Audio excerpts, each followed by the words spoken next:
Friends, Karuna has set us an extremely difficult task of fusing the head with the heart. 2,500 years ago, Confucius said,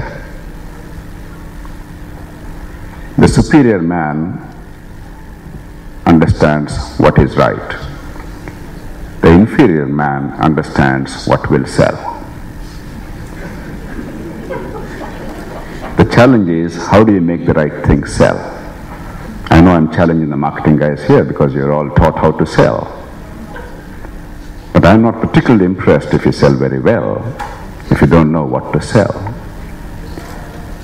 JayaPrakash today gave us an inspiring story.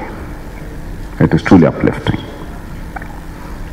In some ways, he made the task of this panel relatively easy. Karuna talked about the incredible highs and the depressing lows in our society.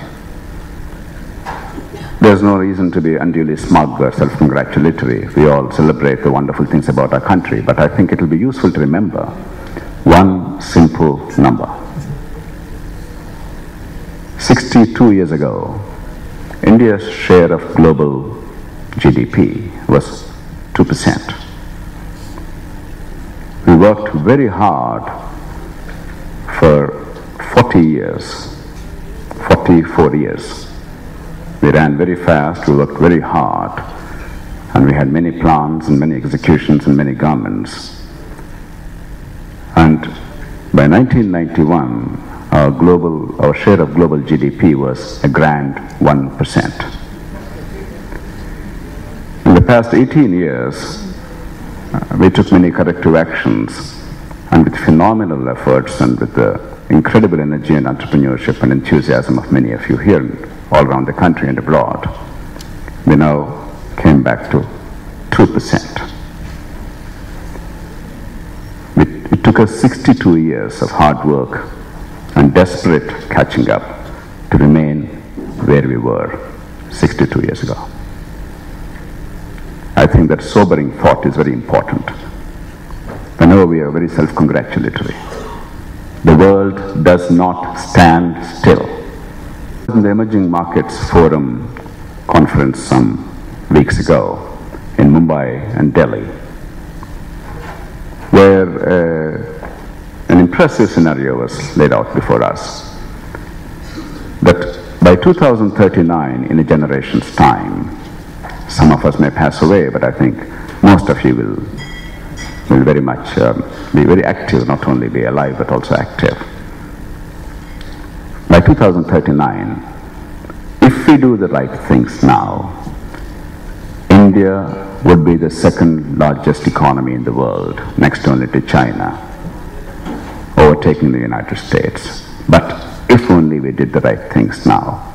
It is not ours by right,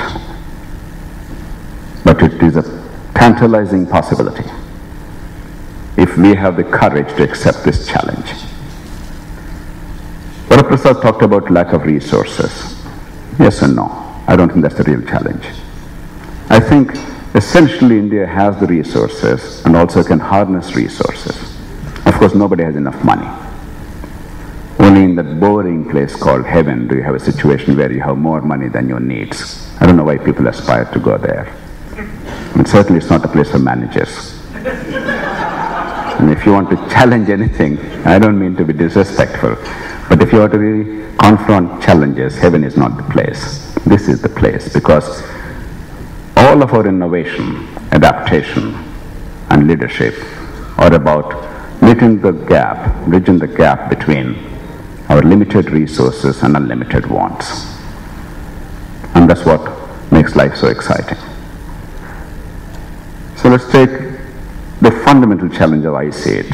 I don't know if there's a God. In fact, right now, with me there's a book about the mind of God. I think Paul Davies wrote that. I'm participating in a book club chat over that book later in the night. I don't know if there's a God, but I certainly know that there is sin. I believe there are two great sins. The first is unfulfilled potential. The second is avoidable suffering.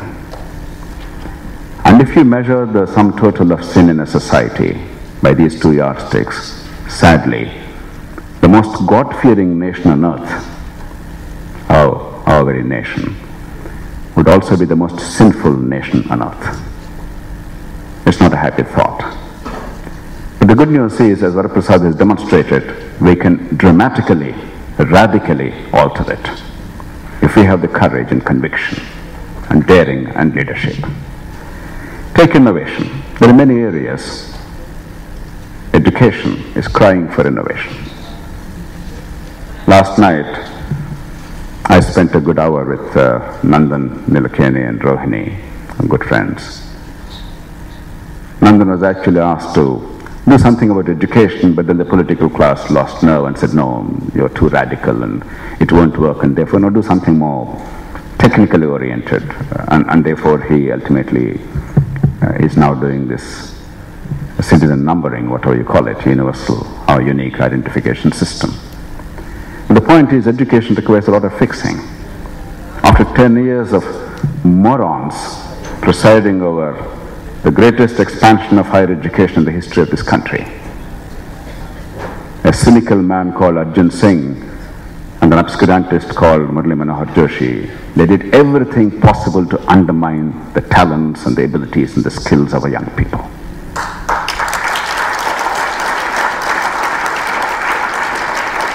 It requires desperate fixing. A lot of innovation is called for. I don't want to go into detail.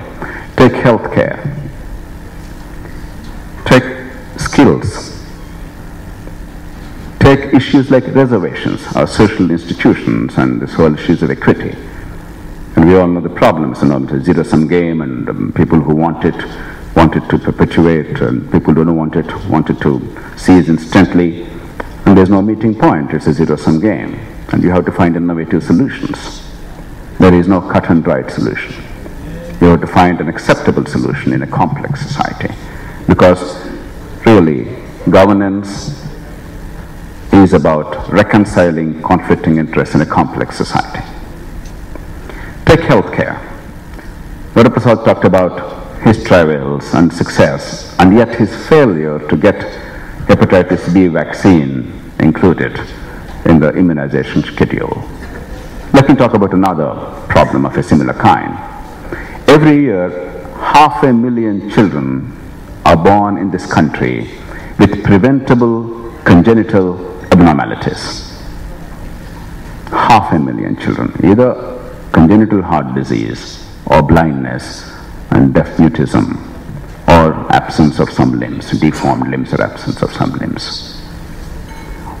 Almost all these 500,000 cases are traced to one single disease, rubella or German measles. When the baby is in the womb of the pregnant mother, the mother contracts this infection, which is relatively simple and doesn't really do much damage to her. A couple of days of fever and some rash and nothing more, and everything disappears. She'd forget all about it. But the child is born with this. Happily, there's a vaccine. And happily, it doesn't cost much. It costs for you and me in the market today 50, 60 rupees. With mass production, it could easily come down to 15, 20 rupees. It would cost for the whole country, for those who are not vaccinated, if you include in the government schedule, about 50 crore rupees a year. What's the expenditure of government in this country? Every day, 3,600 crore rupees. 120 crore rupees an hour, 2 crore rupees a minute.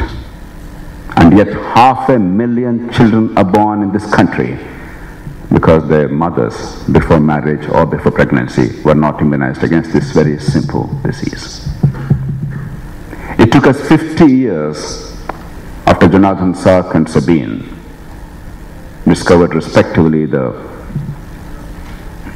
polio parenteral and later the oral vaccine. It took us 50 years and great effort by the Rotarians and the WHO and many others to control, even now not eradicate, but to control substantially poliomyelitis. Hopefully we'll eradicate it, but if we don't, Mr. Narayan was telling me the other day that India will face the ignominy of every Indian needing a certification of vaccination when he travels abroad, polio vaccination. Because India is probably the last remaining country with significant incidence of polio. We need to do a great deal. We need to transform both our education and healthcare. Adaptation. Of late, one particular thought is troubling me. I was one of those Indians who said, look, let's worry about local pollution, but CO2 emissions and other things. You know, these are global problems, and India desperately has to develop and